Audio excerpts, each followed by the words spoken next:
The first pontiff in 6 centuries, that's how far back you have to go, to step down, and he prepares now to leave his post this week. Now, amid the controversy surrounding his choice, Pope Benedict is changing the rules to help for a smoother transition. One day after he peered out his window for the final time, I thank everyone for the many expressions of gratitude. The Pope tried to ensure a church besieged by scandal that it won't stay leaderless for too long. Benedict XVI changed the rules for the next conclave. Cardinals can now elect the new pope immediately after his resignation. Vatican insiders say it's not a moment too soon. They're fighting claims that Benedict stepped down because of stories of gay priests and blackmail contained in a confidential dossier. Today, Benedict decreed only the next pope could see the document, meaning it could stay secret forever. You get tons of rumors and all these whispers. Most of them are not true. Sexual abuse allegations continue to dog the church. British Cardinal Keith O'Brien is known for outspoken views against homosexuality. Many priests have found it very difficult to cope with celibacy. But priest told a British newspaper he made unwanted sexual advances, and today he resigned. And in Los Angeles, Cardinal Roger Mahoney is accused of concealing the crimes of pedophile priests, but he will help choose the next pope.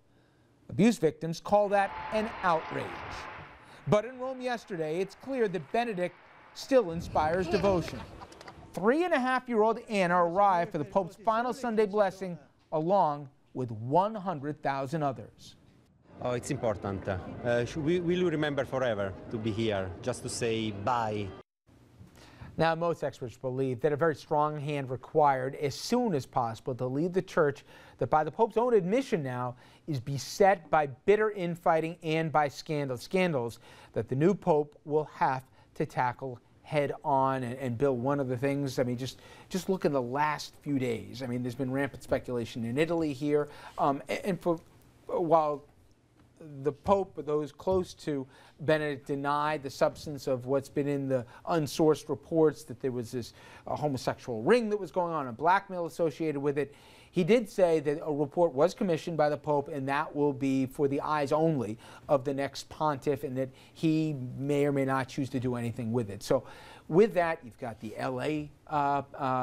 Cardinal Mahoney, who's just had to testify right now. He's going to be going over there. He just had the resignation of the British Cardinal that we just talked about, who himself was dogged in a scandal. Even Dolan had to testify from New York back in Milwaukee to when, you know, he was Archbishop there as to what happened in that archdiocese at the time.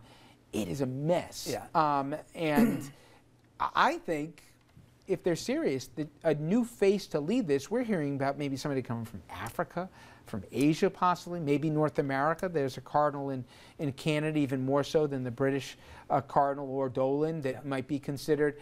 It probably won't happen, but I think it speaks to the times that I think you have that fight, you know it, in our church, where there's those who are tradition, and those saying we have to at least try something different. Yeah, and I mean, you know, whoever is chosen, I think the church needs a rock star. I mean, what's going on this week, and even in the Italian press, which is just going wild, it shows just how many challenges there are facing the next pope. You need to have a pope that's media savvy. And it sounds like a terrible thing to say, but that's just it's the truth. And for what it's worth, for those, Dolan is as good a politician as good as you can as I know of any walk of life. He can have the media out of his hands here. It probably won't ever happen. Being an American will hurt him, you know. But absolutely. But you know, you've got challenges that are numbers: declining people in the pews, declining contributions, declining people in the priesthood, declining nuns that are going into for those vocations.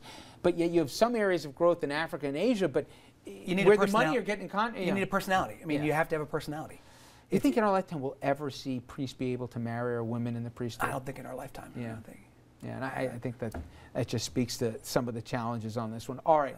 I want to stay in Italy, though, because outside of electing a pope, there are elections that ended today, and there was a surprise. Parties backing the current Italian government taking a beating with a left-leaning protest party, the likely winner in the Italian version of the House, and the right-leaning part, the likely winner in the Senate. At the head of the right-leaning party, former Prime Minister Silvio Berlusconi, you heard me right, who resigned in 2011 after a series of scandals and budget problems. Now, it's not clear if Berlusconi will be named to any leadership posts in the legislature or the eventual government. He hasn't been named to anything out of tonight. But the election does mark an unbelievable return to relevancy for a guy who in other places, like even the U.S., with as forgiving as we are, would likely never have been heard from again. And Dominic, when you talk about Berlusconi and the bunga bunga rooms and the, all the scandals and being sympathetic here to Mussolini, I could keep going on. You can't make this stuff up. And this guy returned to relevancy. Marion Barry must be saying, I feel you, Silvio. It is amazing. But it reminds me almost of Netanyahu, who I'm not comparing scandals, but Netanyahu, remember. Bill Clinton. Or Bill Clinton. But Netanyahu, there was a whole situation with his wife and on the airplane and so on. And I didn't want to go into the charges, but he survived it. And look, the guy's prime minister again. So, we don't know what's going to happen in this situation. Even by this standards, with how deep and how long-standing and how pervasive, forget about that he owns every media outlet that there is in Italy to speak of, at least for broadcast. Could you foresee, I know they're forgiving in Italy of sexual escapades and stuff, but my gosh. After all the different people we've seen collapse in New York from one end of the state to the other in the last couple of years, the idea that some of them are thinking about running for office again, I suppose, means that nothing's impossible. But for the little I know about Italian politics, it certainly seems like it makes good copy for people to cover. But whatever happened to Harry Carey? Whatever happened to absolute shame? There's none of it anymore. You just wait for the news cycle to go and you keep going. I had not made the New York connection, but it's also a reflection of just how unpopular austerity is, which is a debate that we're having in this country too. The Italian government put in the austerity platform at the end of 2011. They've lived for it for a year plus. But not to let facts get in the way of a good story. Right. But Berlusconi, But Berlusconi was the guy who voted for the tax. Now he's saying not only, oh, that terrible property tax they put in, by the way, if elected, I'm going to make sure it's removed, and I'll pay you back whatever you paid last year. There's no dignity, spine, principle. This guy, oh my God. We mentioned Bill Clinton. I remember at the Democratic National Convention when he was talking about Paul Ryan criticizing the president for supporting his own cuts, the same cuts to Medicaid. He says it takes a lot of stones to attack a guy for doing what you yourself want to do. So it seems like it's kind of similar. Okay, I guess. When we come back, everybody, I guess be grateful we could be in Italy right now. When we come back, the First Lady, she made a surprise appearance at the Oscars last night, and she's been popping up in all sorts of places. Usually the First Lady is not in real politics, but tonight we'll talk about what's behind that, and maybe she crossed the line that's making some folks uncomfortable. Stay with us.